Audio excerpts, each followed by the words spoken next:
You wake up one morning and realize you have no idea who you are anymore. Not in some abstract philosophical way, in a terrifyingly concrete way. You're looking at your Spotify playlist, and every song belongs to someone else. Your Netflix recommendations reflect your boyfriend's taste in documentaries, not yours. Your weekend plans revolve around your friend group's preferences. Even the clothes in your closet feel like costumes for characters you've been playing. When did you become a stranger to yourself? When did loving someone mean erasing yourself? And why does everyone around you seem to know exactly who they are, while you've become a collection of other people's expectations? This is the modern epidemic of relationship identity loss. And if you've ever found yourself saying yes when you meant no, laughing at jokes that weren't funny, or pretending to enjoy things that bored you just to keep someone's approval, you know exactly what this feels like. Psychologists call it identity diffusion, but the lived experience is simpler and more brutal than any clinical term. You've become a human chameleon.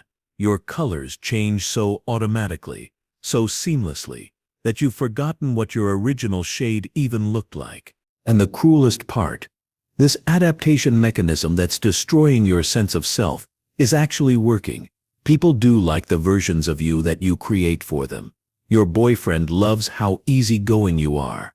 Your friends appreciate how you never cause drama. Your family enjoys how agreeable you've become. The problem is, they're not loving you. They're loving your performance. The human brain is wired for survival, not authenticity. For thousands of years, being cast out from the group meant death. Rejection wasn't just emotional pain, it was a threat to existence. Your nervous system still carries that ancient programming. When someone's approval feels uncertain, your brain doesn't just register disappointment, it registers danger. This is why the chameleon response feels so automatic, so beyond your conscious control. Your nervous system is doing what it evolved to do, keeping you safe. The problem is that the safety it's providing is an illusion. You're saving yourself from rejection by becoming someone who doesn't really exist. It starts innocently enough. Maybe you're on a first date, and he mentions he loves hiking, so you find yourself saying you love it too, even though you've never voluntarily walked anywhere that didn't have a Starbucks. Maybe you're meeting her friends, and they're all into some TV show you've never seen, so you nod along and make mental notes to binge watch it later. These seem like small accommodations, normal social lubrication, the kind of flexibility that makes relationships work. But there's a difference between being considerate and being invisible, between adapting and disappearing. Dr. Harriet Lerner calls this overfunctioning in relationships. You become so focused on managing other people's emotions, meeting their needs, avoiding their displeasure, that you completely lose track of your own internal landscape. You know exactly how to make everyone else comfortable, but you have no idea what you actually want. The pattern usually develops early. Maybe you grew up in a family where love felt conditional, where being good meant being quiet, compliant, easy, where your parents' mood determined the emotional weather of the house. So you learned to read the room obsessively, to shapeshift based on what would keep the peace. Or maybe you were the sensitive kid who felt everything too deeply. Rejection didn't just sting, it devastated. So you learned to preemptively adjust yourself to avoid that pain. Better to be a watered-down version of yourself than risk being too much for someone to handle. The survival strategy that protected you as a child becomes the prison that traps you as an adult. You're so good at becoming what people want that you've completely lost touch with what you want. You can read everyone else's emotional needs like an expert, but your own desires feel foreign, almost frightening. And modern dating culture makes this worse. Dating apps reduce human complexity to a curated list of interests and photos. Social media rewards the most palatable version of yourself. The pressure to be low maintenance and chill is everywhere. The message is clear. The less you are, the more lovable you become. But here's what nobody tells you about this strategy. It doesn't actually create the love you're looking for. It creates something that looks like love but feels hollow. Because when someone loves your performance, they're not loving you. They're loving your ability to meet their needs without requiring anything in return. This kind of pseudo-intimacy is exhausting to maintain. You're constantly monitoring, adjusting, performing. There's no space to relax, to be messy, to have needs of your own. You've created relationships where you're indispensable but invisible, where you're needed but not truly known.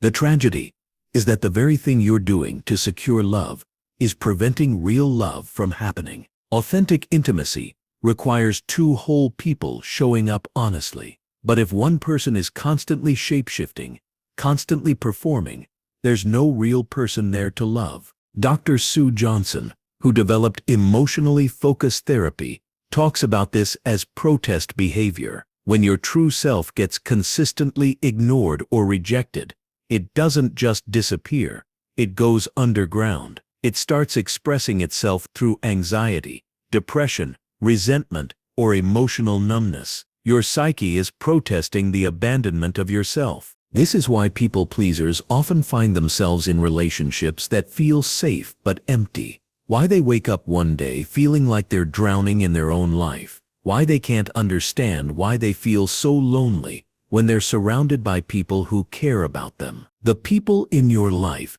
don't necessarily know they're participating in this dynamic. Most of them probably think they know you well. They've never seen you disagree with them, never heard you express a preference that conflicts with theirs, never witnessed you being anything other than accommodating. How could they know that the person they think they love is largely fictional? And confronting this pattern feels impossible because it requires you to risk the very thing you've been trying to avoid: rejection.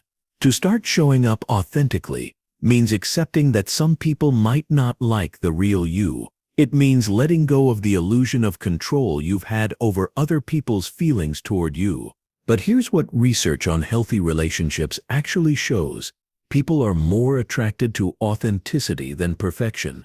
They're drawn to someone who has opinions, preferences, boundaries, someone who can disagree without being disagreeable, someone who takes up space in the relationship, not someone who disappears into it.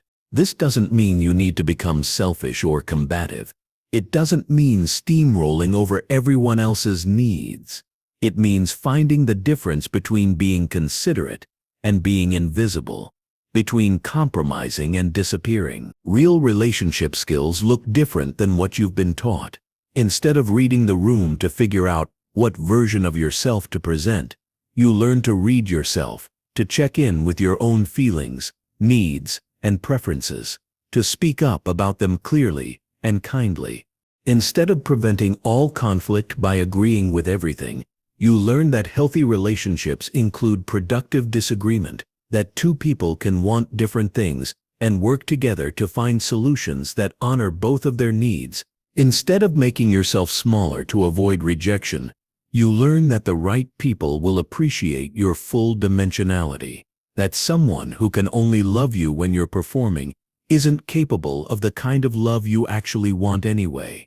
The journey back to yourself starts with something simple but terrifying: paying attention to your own preferences, not what you think you should want, not what would make other people happy, but what you actually want. This might feel foreign at first. You've been so focused on external cues that your internal compass feels broken. Start small.